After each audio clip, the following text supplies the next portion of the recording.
I live by this quote, which is fake it till you make it, because no one knows what they're doing at the start. No one knows 100% what they set out to do and what they wanted to achieve. Maybe they know what they want to achieve, but they don't know how to get there. So just do the things that you think that you will help you achieve whatever objective. Growing up, I just wanted to give and contribute to society in a certain way, but I was just told by society not to. So in 5 years' time, I want to do those things. I hate being this mushy. Yeah, but yeah, it's a revelation. Yeah, I just want to do those things in my capacity and make people happy. Welcome to Before We Get There, the podcast where we explore people's journeys, how they got to where they are, what keeps them pushing forward, and where they eventually want to get to. I'm your host, Nicholas Braman, and today I'm joined by Opera Tang. Opera is a drag artist, creator, and storyteller whose work is equal parts advocacy and authenticity. We talk about what it was like getting laid off from a tech sales job and deciding to take the leap into doing drag full-time, how she found her artistic voice through heritage, and the balance between art and commerce in building a personal brand. Opera shares the wisdom she's picked up from her grandmother, how she built her creative business from scratch, and what it means to stay true to yourself, even when it's hard. Enjoy the show. Hi, Opera. Thanks so much for being with me here today. Thank you so much for having me. So I'm really excited to talk to you. And what I actually wanted to start off with, because I think we're going through a lot of economic uncertainties today, and you've been through something that I think a lot of people are worried about or may have even gone through themselves, which is that you were retrenched a couple of years ago from a corporate job. Yes, I was. Yeah. Right? Can you share more about what happened with us? Yeah, I've been doing drag for full-time for a year and a half already, all because I left my corporate job because I was retrenched. I was in tech sales, and I think at the point in time was just companies just after the pandemic was realizing that they hired too many people during the pandemic, and then they had to retrench and downsize. Yeah, and the whole of the Asian team got cut off, laid off, and I think they pivoted to some AI model thing. But anyways, I did save up enough money during the time I was with the company, and I was able to take the leap of faith and do drag full time. But yeah, that was just basically, I don't think I was going to be at the job forever anyways, but it did pay well enough for me to sustain myself through my first year as a self-managing freelance drag artist. And now I'm doing much better than a year and a half ago. That's good. That it forced your hand in that direction or accelerated the your deep trajectory end. that way. Yes. Actually, it's funny. I think I got retrenched almost exactly the same time. Mine was in August of 2023. And it came out of the blue. It was quite a shock. And luckily, it only took a few months at that time for me to get something lined up. But for me, there was never a question of, am I going to keep going along this career trajectory and keep applying for similar jobs? And so did you have that kind of thought in your head, or how long did it take before you decided you're going to take the leap and try something else? Well, or build that career out? Yeah, I've actually been doing drag for, I think, a good part of 4+ years. I think I started during the pandemic, so I like to say I'm a pandemic queen. And I was just garnering experience and building my network, I guess, if there is such a thing, in the drag scene. Yeah, I thought I could make something out of it. And I think a big part of it was because I was growing my social following then on the various social platforms, telling just my story quite authentically, and my experiences with the people around me, my chosen family, my grandmother, of course, the people who have contributed to my drag journey. And at that point in time, I was thinking, maybe I could do something out of this. And it didn't come directly at the start where right after retrenchment, I was like, hit the ground running. It was sponsorships and stuff already. It was me trying to figure out what I wanted to do with drag. And then slowly collaborations came in and stuff like that. And the message I wanted to bring across with it. Yeah, I think working in tech sales in a marketing company, music marketing company, helped me with positioning myself, I guess, as a marketer, as a salesperson, to market and sell myself and the brand that I'm creating with my drag and the artistry and the art that I am creating with drag as well. That's interesting on that last point. So I want to go back and talk about how you first got into drag and started that in a little bit. But when you talk about creating a personal brand, image, and marketing yourself, before you got retrenched, had you already started doing that either consciously or subconsciously, or did you only pivot after you thought about trying to make some income from it? Well, I think drag to me is very visual, first and foremost, and it is a performance art, right? So I've always liked to align myself with something that people can remember, and it's something that's easy to remember. And in the Singapore context, I was looking at the drag scene and thinking about what was not fully not, I wouldn't say utilized, but fully exploited in a sense. And that was the Chineseness of drag in Singapore. And that's when I started out with Chinese opera aesthetics, because I grew up doing Chinese art forms like Chinese dance, Chinese martial arts. And Chinese dance has its roots in Chinese opera, which is famously known for its high-pitched singing in certain factions of Chinese opera. Not all, of course, and their face masks, face paint, and their costumes. So I was drawn mostly to the aesthetics of it, and also the movement vocabulary, which lots of Chinese dance originates from. I already had that background, and I was like, hey, might as well use what I already have, and I've been doing for many years, and put that into my drag somehow, because I haven't really been seeing people pulling on those aesthetics or and making and driving it into the audiences. Hey, I'm that kind of queen. I'm known for this thing. Yeah, I think at the back of my mind, maybe there was a marketing hat that was being put on to brand myself in that certain way. And I think when I first started, I was like, okay, I want people to know me for this type of hair, this type of look, this type of aesthetic, and these kinds of performances. Yeah, so I think there was something going on in the back of my head, but I didn't really fully concretize it till after maybe midway through my journey, where people knew me as that Chinese queen, that Singaporean Chinese queen, who doesn't necessarily know how to speak Mandarin, but is maybe trying to reconcile with her heritage through drag. Yeah, because growing up, I didn't really celebrate the fact that was Singaporean Chinese, Peranakan. So now it's me overcompensating through this queer art form of drag to reconnect with my roots. Yeah. And was that the fact that you didn't have a strong connection or feel connected to those Chinese roots when you were growing up? Is it because of your upbringing or because of your identity, or how did that come about? I think maybe because the idea of Chineseness in Singapore is very much tied to being able to speak language. I think mainly it's because I just grew up in a very English-speaking family. My dad doesn't really know how to speak Mandarin. My granddad doesn't speak Mandarin. Also because he is Chinese Peranakan, so he speaks Malay and the Chinese dialects or Chinese languages that are not Mandarin. My grandmother as well. So nobody really spoke Mandarin in my family. I would say I identify more with the Teochew language and Hokkien language, or with Malay even, because my family is Peranakan, right?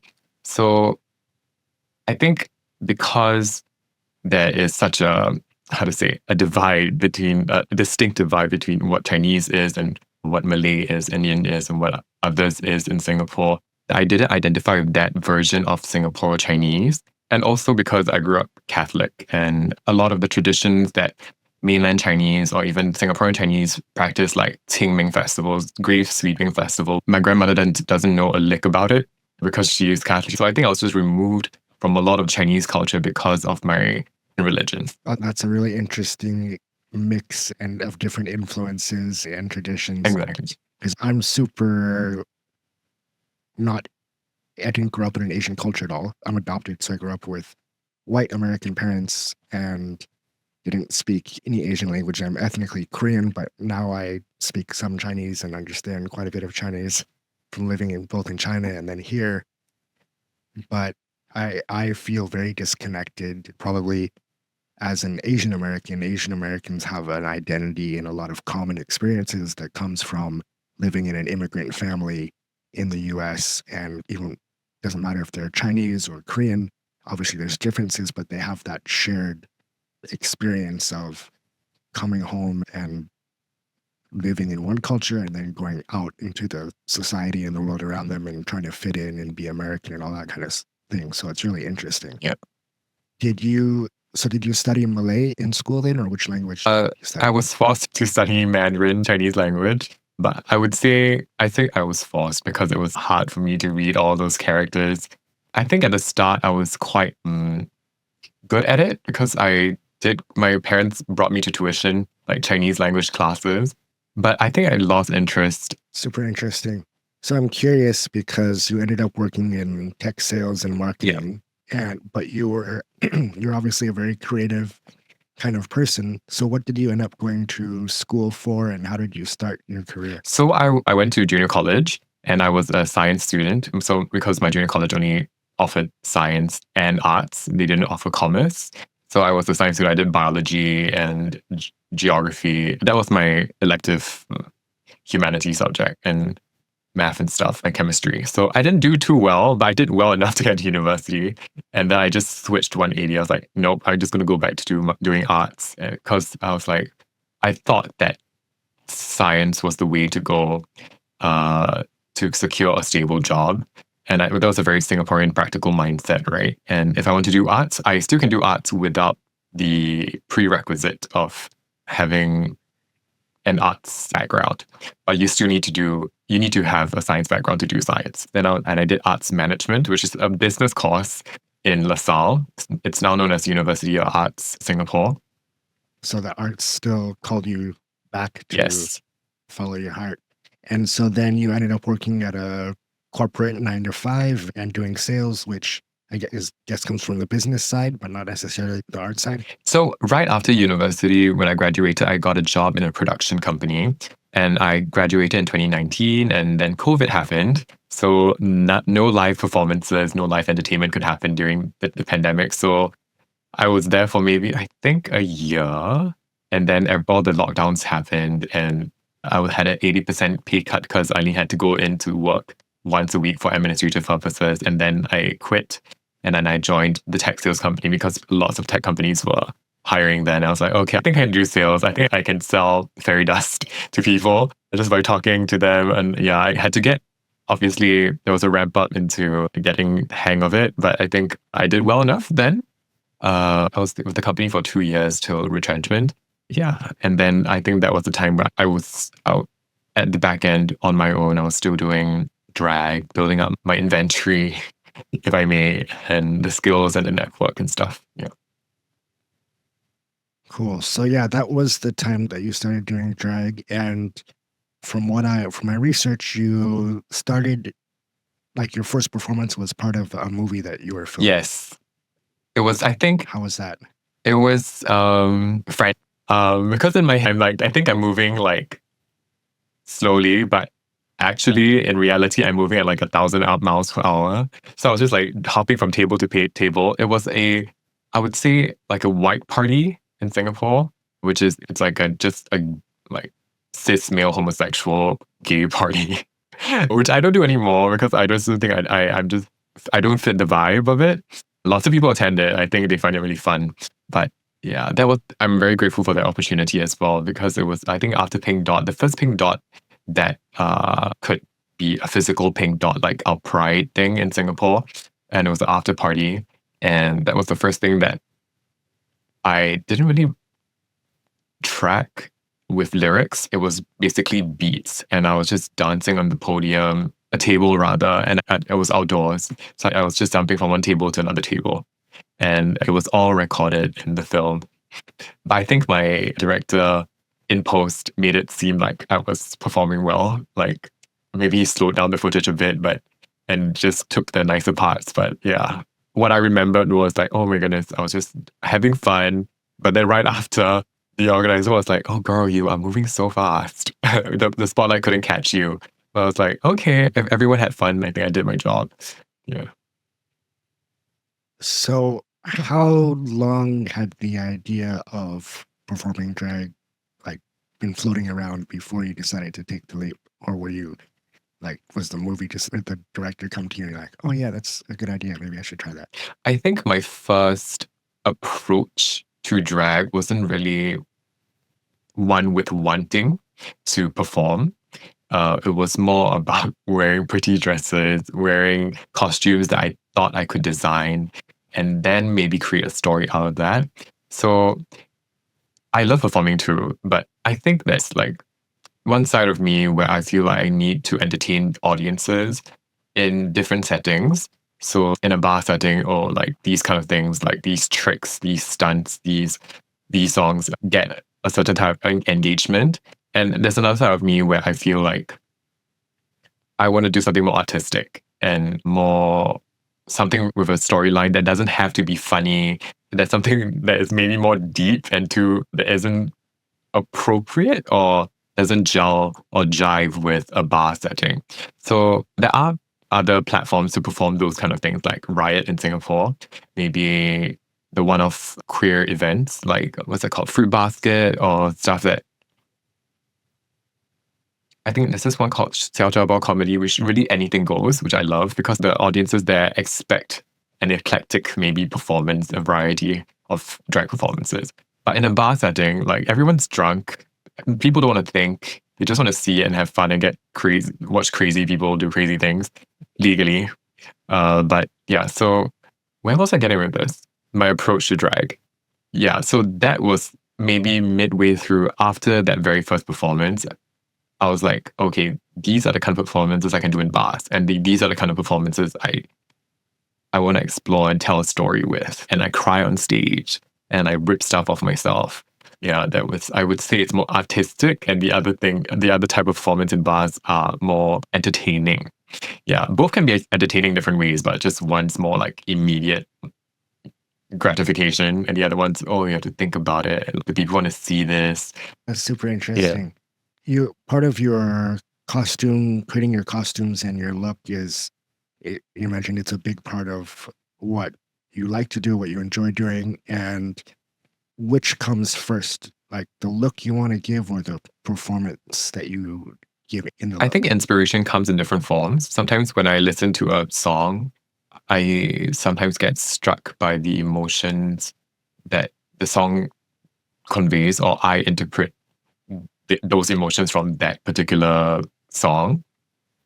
And then I create a narrative around it. For example, I love the song by Britney Spears, I'm Not a Girl, Not Yet a Woman, because it explores, it speaks to my gender queerness. And then I create something out of it with, I think that, yeah, but I think it was quite well received. I performed it a few times already. And then other performances, the music comes last, second to last, because choreography is last. I have an idea of aesthetic visual thing that I think can be incorporated into a costume. And then, which is maybe a motif, a theme that most audiences in Singapore can relate to. For example, the Dragon Playground, the Singapore Orchid. And then I create maybe a fabulous costume out of it, or something that I merge with another art form like burlesque or pageantry, and then put a song as a backing track to the main event, which is the costume. Yeah, different forms of it, sources of inspiration, and then they result, I think, different kinds of art. Yeah. I was just noticing how horribly bland and colorless my backdrop is compared to yours. There's a bit of red, It's just orange, and green in the unfinished painting. in the frame. Oh yeah, it's my wife's painting. Oh, So I think one theme that comes up often when we talk to artists, especially, but really almost everybody who is pushing themselves and doing new things, is imposter syndrome. So when you started your drag journey and were really thrown into it, it sounds like in the deep end, being on your first film, which was very successful that you were in, Have you ever had imposter syndrome, and how did it manifest itself, and how did you deal with it? All day, every day. But I live by this quote, which is fake it till you make it, because no one knows what they're doing at the start. No one knows 100% what they set out to do and what they wanted to achieve. Maybe they know what they want to achieve, but they don't know how to get there. So just do the things that you think that you will help you achieve whatever objective. And maybe along the way, that objective may be clearer. You may change your objective. You don't have to start out knowing everything. Just do it and see where it leads you to. And I think every time I step on stage, even if I feel nervous before, like backstage, I just tell myself, like, I'm here to do a job as a drag queen, to entertain the audience, and I'm going to do it. So I think you just have to psych yourself up. And I'm actually not a very extroverted person. So I have to tell myself to engage with people, not consciously, but to be more fun. And I think some people, that comes naturally to some people. But for me, I have to get myself going, maybe to do a few shots and then perform it on stage, listen to the song. That's why I think for me, it's very important to have a song that I can resonate with or I naturally can move to so that it translates on stage. And I think at the end of the day, drag is very forgiving. So people are drunk already. They don't know whether your makeup is put on properly, whether your moves are that great. They're just there to have fun. So if you have fun, they have fun and they can totally see it. So yeah, it's actually quite I wouldn't say easy, but I would say it's an art form that you don't have to stress out yourself out too much. But if you do want to achieve more from it, obviously you can set your own standards to it and stuff like that. But yeah, as a perfectionist, sometimes the parts that get me the most is during costume making, where I feel like every seam has to be perfect. Every finish, like clasps and zips have to be done properly. Yeah, like I don't do hot glue. I'm not judging anyone who does, but it's just my personal thing. Like I want to make something that can last, that can use a few times, like sustainability in drag, right? Some people don't like that, but yeah, it's just, I feel like I want to make something that I can, since I'm really putting so much effort into it, I might as well use it multiple times. So imposter syndrome, yeah, just fake it till you make it. That's very good advice. On the costumes front, because you spend a lot of time and I see your Yeah, that's a lot. sewing machine behind Yeah, you. I just got it. It's new. Yeah, I treated that's myself. That's a new fun tool. Have you ever spent like a long time working on a piece of clothing or on an idea and then had to just give up because you couldn't get it the way that in your head you wanted it to be? No. So for me, I'm so stubborn that I would finish a project all the way through and then make tweaks along the way. So I'll have to make it work. So I'm quite stubborn that I need to finish a project if I start it. It's like there can be some like sunk cost fallacy thing going there. But if I can maybe rhinestone it to make it beautiful when it did midway through was not that great. Yeah, rhinestones really save the day. I feel if it's shiny and there's glitter. But yeah, I think I'm just fortunate enough to be delusional to think that all the things I do won't fail. Yeah. I think that's a very helpful attitude to have in life. It'll get people places a lot further than being negative or overthinking or overcritical of themselves. Yeah. I just want to add also, because I have a great mentor, a consultant, literally just living next to my room, my grandmother, who helps me logistically plan out how I should make stuff if I am not unsure about it. So more so at the start of my career, where she actually just started made the costumes like from scratch for me. So now it's just more on a consulting basis where I design everything, I sew everything, and then she maybe points out some stuff that I could consider. So I think having that person in my life really helps with the non-failure of my endeavors. Yeah, she's amazing. I got to meet her in December, and that was a great experience. Yes. So I also wanted to ask, you've been doing a lot of really cool and fun collaborations and partnerships like MTV and Carlsberg. First of all, what was the most fun one that you threw, like when you started talking to them about it, you're like, wow, maybe you felt, oh, I really made it somewhere, or surprised that somebody like that would approach you? I think it was actually my very first big collaboration with international company, Netflix.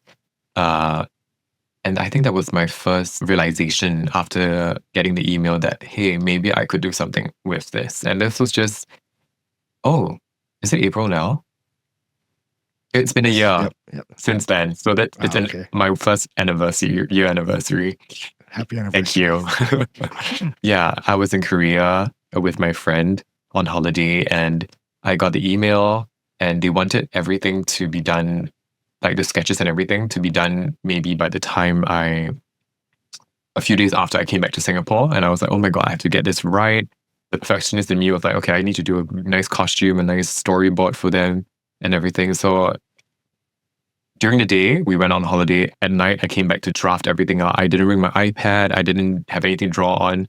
I went to the 7-Eleven, got a sketchbook, got a pen, and I just drew out in like old-fashioned pen. And because they didn't sell pencils, I don't know why. So pen and paper. And I took a picture of it. And yeah, I just made it work. I was like, oh, okay, this is work now. Because I think April then, it was like maybe a few months into being jobless.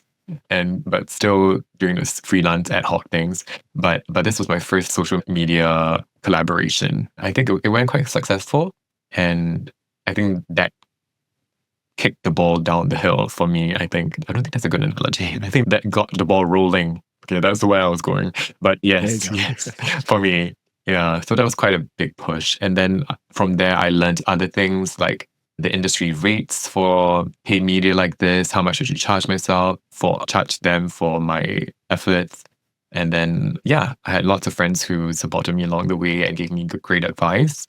And yeah, so I didn't know anything about social media marketing. I did, like from the client end, but not on the person creating the creation, the final product. Right. Yeah. So yeah, there was a steep learning curve at the start. I'm still learning now. And yeah, I think that was a good push. That's really cool. Yeah, and I think that's another, because we've talked to quite a few entrepreneurs in different industries and as well as creatives. And when you're in business for yourself, or you are a solopreneur, entrepreneur, you wear a lot of hats. And even in your story just now about needing to do a storyboard and sketch these things, what are the kind of skills that you maybe didn't realize that you need to pick up, or that you figured out that you needed somebody to help you with, or maybe that you were better than you thought? You realized, oh, this isn't, I already know how to do this. I just never realized it before. At the start, I was really stubborn and delusional that I could do everything myself. I am still doing everything myself in a sense that I edit my own videos, I film everything myself, do the voiceovers, do the scripting, the storyboarding and everything, managing client expectations, my own media kits, my links, my managing of my social media, the branding, the guardrails, all those things. I think having an arts management background did help, but it didn't teach. There wasn't an influencer 101, like content creator 101 course that I could have taken. So I did basically my own research, and there's actually a plethora of information on YouTube, on Instagram and TikTok about creators helping creators. So that was so helpful. And I started following them on my other account, and so that I could get the business knowledge and understand the industry better and how to position myself as a drag queen, a queer person within a conservative society in Singapore. The story I want to tell, what is more commercial, what is more palatable for mainstream audiences, so that companies want to work with me. But also on the flip side, not losing my authenticity and my lived experience and not telling lies. I hate that, and finding the balance between that. And I feel it has carried me to where I am 1 year later, and I think I'm still doing okay. And yeah, I'm just excited for more projects and to develop this brand of Opera Tang and pursue more things down the road. Yeah, that's amazing. So I think a question that whether it's become in the influencer space or again in the entrepreneur space, you there's always something that you could be doing. So how do you take time for yourself, relax, and stop working and say, okay, this is just time for me to be me, or this is time for me to have downtime and not be thinking about the next project or the next costume or the next performance? Do you have good ways to deal with that? I think this is a great question to ask me because I wouldn't give a great answer because I prioritize rest a lot. And if you see the frequency of my posts on my social medias, it is not a lot, maybe once a month or maybe once every 3 weeks. Yeah, maybe once or twice a month. I don't know why I said that. But yes, and I prioritize rest quite a bit because as people with ADHD, once we get into a project, we give our all into it and then we burn out and then we just don't do anything for the rest because we put all the effort and time and energy to spend maybe that normal people spread across the whole month into a week. And yeah, so that's basically my productive time. And the rest of the time, I rest. And sometimes during the rest time, my brain doesn't rest in the sense that, I'm always getting inspired by things that I think I know I can do. And I have clear visions of what I want to do in the future. So I put a book pin in it and tie it to maybe a holiday, a period where people may engage with that one thing, and then maybe do the project down the road, push it down the road. So, but during that time, I am still inspired. I go on Pinterest, I go to social media, and I think that's part of a creator's life, right? But for me, I think I won't give a great answer because I'm resting most of the time. I love rest, but I also love looking at the things that I've created. And then I look back at it and I don't know how I created that within that short span of time. And uh, I think the downside of that is also maybe not enjoying the experience of creating because I want to finish it as soon as possible so that I can check it off my to-do list and complete the task. But yes, I prioritize rest a lot. People may think I'm lazy, No, right? Yeah. no, I think it's a good answer and it's an important answer for people to know and to learn from. So do you think that kind of your working style and flow, have you developed it over the years, or is it just what naturally how your brain and your body work, or have you consciously tried to improve it or change it in different ways I over the years? think going down the road, I'm getting older and I need to improve my working hours and balancing it with like actual demarcated like meal times and rest times and working times. Uh, I can't work in groups, especially if there's a tight deadline, because my working hours can be maybe from 7 p.m. to 7 a.m. and I don't sleep the whole night. And I sleep maybe from 7 a.m. and then wake up at 2 a.m. and then start working on the same thing again. And then people may be already like winding down for the rest of the day and may not be replying. So sometimes I don't really reply people very promptly, but sometimes I can reply people on the spot. It really depends if you catch me at the right time. Yeah, from the corporate structured job that I had a year and a half ago, it's like a 180-degree pivot to whatever I am. There's no structure now. It's literally inspiration. And if there's a timeline given by a client and there's a timetable, I'm so thankful for that because that gives me some structure to work with. Other than that, I just work within my own capacity, whether I have an energy to do something. And when I have energy, I just do go ham and go 100% into it and then finish it and then burn out and just let the cycle repeat until, something happens.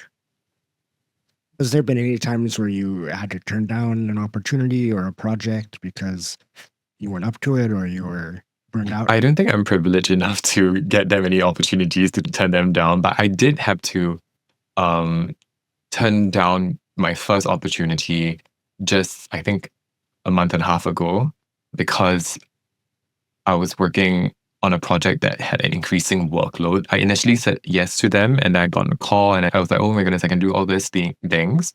But as this other project I was on that just finished had increasing workload, I had to manage expectations of the client and tell them that I wouldn't be able to do the whole deliverable that they wanted within this short span of time. And then I think we had a mutual understanding that I couldn't deliver.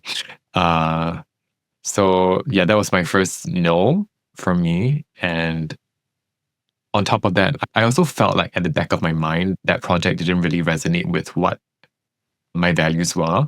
So I won't go so much into it, but I think it was a happy coincidence in the end, because I don't want to lie to my clients to say that, oh, I can't take this on because I don't agree with your message or whatever.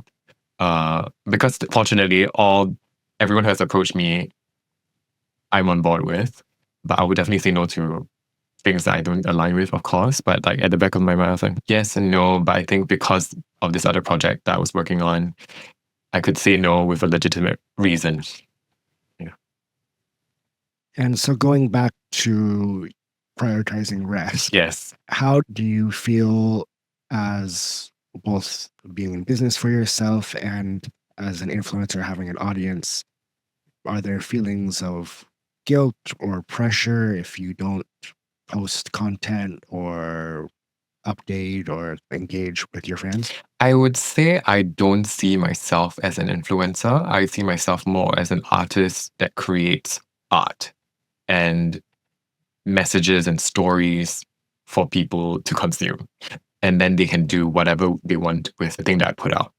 But that has to be balanced with what these commercial companies want as well, which is obviously an uptick in sales, an uptick in awareness of their products. So if it aligns with my natural native art creation process slash the art that I do already, then sure, it's not lying to anybody. I use a certain type of product to elongate the wear of my makeup.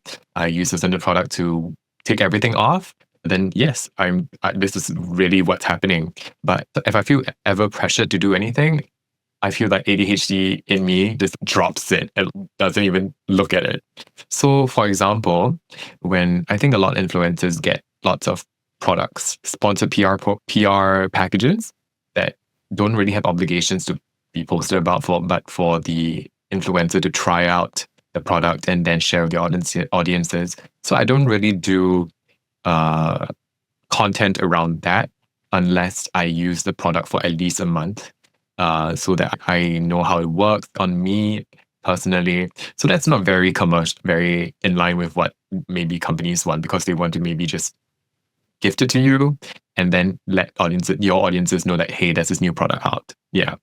And then post about it. But I feel I'm hesitant to do that because I haven't used the product, because I don't know what the product really does on my face, on my skin, on my hair. So I'm always late in posting that. And then the agencies always follow up with me saying, hey, have you tried the product? And I'm like, oh, okay, I have, but I think I'm going to try it a little bit longer. Then I post maybe 1 month after the campaign ends. So I feel like that has been a trend for me. And I feel like that's the only pressure that I've felt in this line of work so far. It's all right. They should look at it. They're getting a bounce after their main campaign has yes. already been wrapped. I would like to I tell myself that too. I'm elongating the awareness timeline, So another thing I wanted to ask you about is I saw that you mentioned you'd like to own your own drag bar someday. And I'm just curious, because you do such amazing costumes and looks. So what would your drag bar, what does it look like in your mind or in your dreams? I don't know how long ago I said that, but I did have that maybe goal in mind, because I went to House of Heels in Bangkok, owned by Pangina Heels. And that was the first time I ever saw such a not high end, but like an established drag bar with great lighting, great effects, like the smoke machine, great staff, great service, great food. And I think they're just renovating right now. So it's going to be even better. So I think I was also a bit drunk and I was looking at all the lights and all the shows, and it was so dazzling. I was like, oh my God, I was so inspired to open my own drag bar in Singapore, because there wasn't an offering here like that. And yeah, I was like, oh, this is quite classy. And I think I can do this because I had like experience in production. I know where to get the lights. I know where to get the smoke machine, the fans. But they had, but the overhead cost of having so many staff, it's another thing in Singapore because we're human expensive here. But yeah, so I was like, oh, I was inspired, and maybe one day. So the whole aesthetic, answering your question, would be more, I would say, back to showgirl Vegas vibes, but localized to Singaporean audiences and tastes. And it's something for us to be proud of also. I want it to be a very Singaporean drag experience that's also elevated. Yeah, I think that was the word I was going for. I would love to see that someday. I wanted to ask you, how do you continue to challenge yourself and push yourself as an artist, as a performer? I think now that I've established I would say, if I started out in drag, quite a big following for myself, to have so many eyeballs on me would be to align myself with the values that I've always aligned myself with, which was the elderly, for one thing, the LGBTQ community, maybe both elderly in the LGBTQ community, and more social outreach. So I actually just did I think I took my first step just today, being a judge in a elderly focused talent competition. There were singers, there were like instrumentalists, there were people basically singing karaoke on stage. But it was so fun, and it was me volunteering my time to do this, and I felt I could make. I don't know. I made lots of connections today, and I felt like I could do more with my drag and entertainment and to serve this community. And I also felt Singapore is an aging population. There's going to be more elderly folks, seniors that need to have active lifestyles, and they can totally find that through drag, through this form of entertainment. Yeah, and a lot of these elderly women and men know how to sew. So I was like thinking maybe we could do like a sewing competition, a fashion show for them, make their lives more interesting rather than staying at home and just watching TV. Yeah, I'm taking the first few steps to partner with these organizations, and I can speak their language, a bit of Malay, a bit of the Chinese dialects, which is their mother tongue, because I grew up with my grandmother.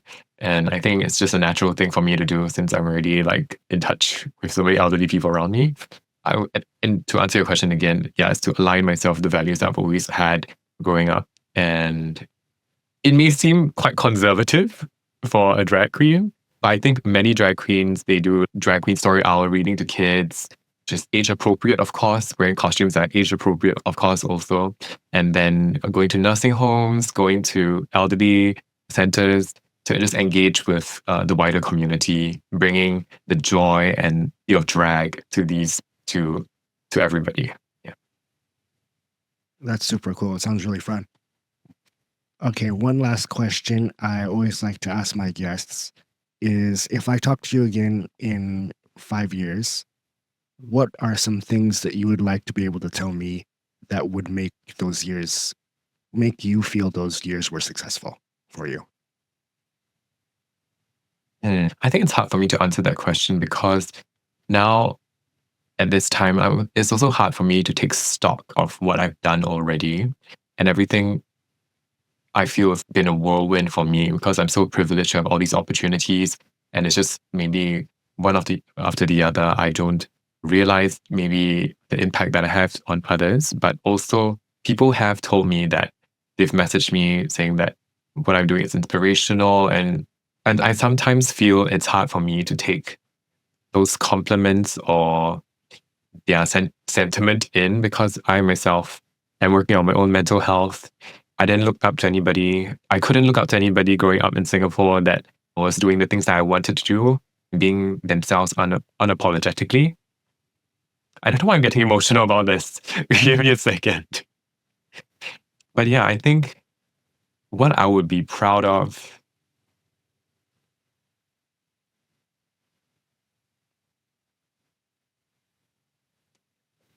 coming back to you in 5 years, would be to have a more open society.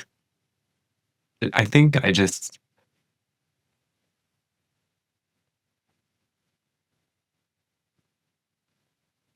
Sorry.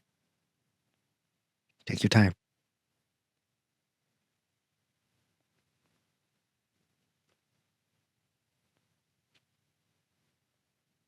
Okay, this is so weird. I don't know why I'm suddenly crying. Oh my goodness.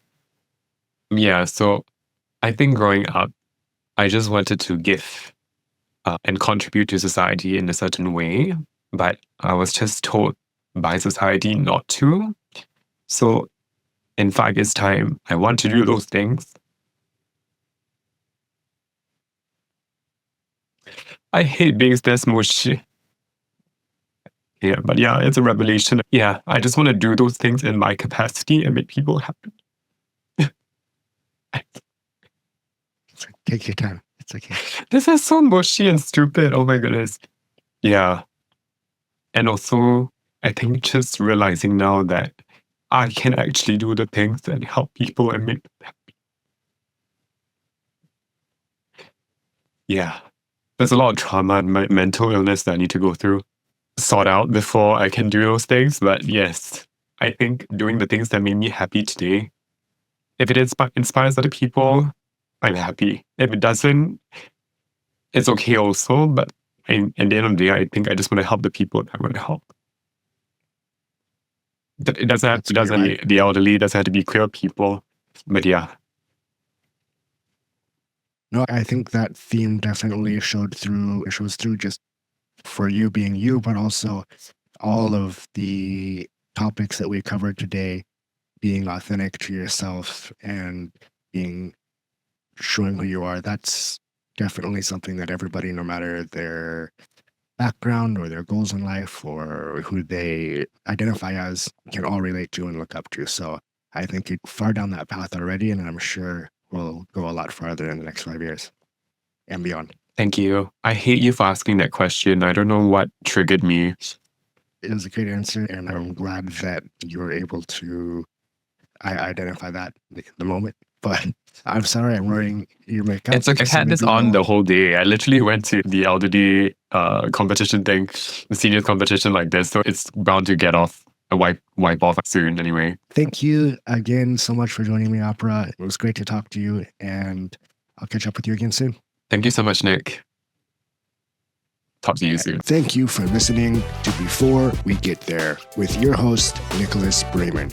Please like and subscribe on YouTube and your favorite podcast platforms like Spotify and Apple Podcasts.